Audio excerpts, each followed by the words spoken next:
I want to ask you, why do you think preserving the Chaldean legacy is so important? To the point where somebody like yourself, who was born in San Diego, has felt that necessity to do so. As a Westerner, I'd like your perspective on this. Sure. Well, let's see. This is the reason that I was drawn to the Chaldeans in the first place was biblical. And of course, Nebuchadnezzar, he's a pretty tough dude. When the Chaldeans ruled the world, it was with an iron fist and in order to keep things in order. And that's how Aramaic ended up in the Holy Land. It was because of three successive kingdoms. And I should speak to the word Chaldean because as I've done the history, it's actually a pretty encompassing term. And what I mean by that, if you go back to the early societies, there's no doubt there was Sumer and Akkad, and we're talking about, 6,000 BC. And then there was Chaldees and Babylon, and it's really an ethnic term.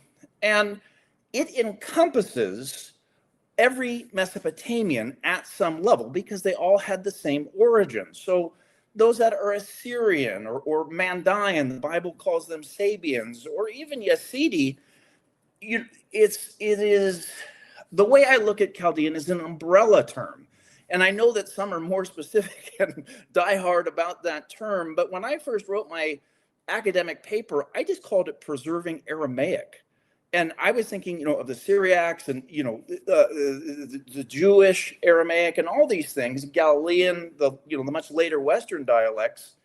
And my professor said, in the first place, not many Westerners know what Aramaic is. And in the second place, you need to be more specific. So I ended up calling it preserving the Chaldean Aramaic. But as I got to know Mandaeans and Yazidis, I just realized there was a commonality that included language, but went far beyond that. And anytime you learn a language, you really need to learn the culture it came out of.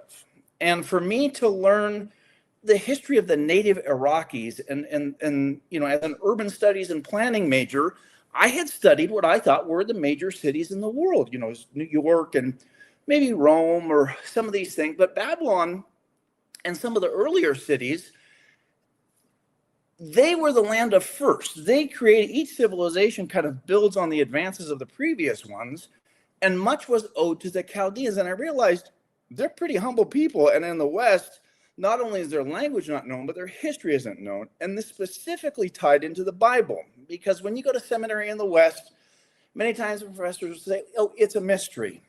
We don't know.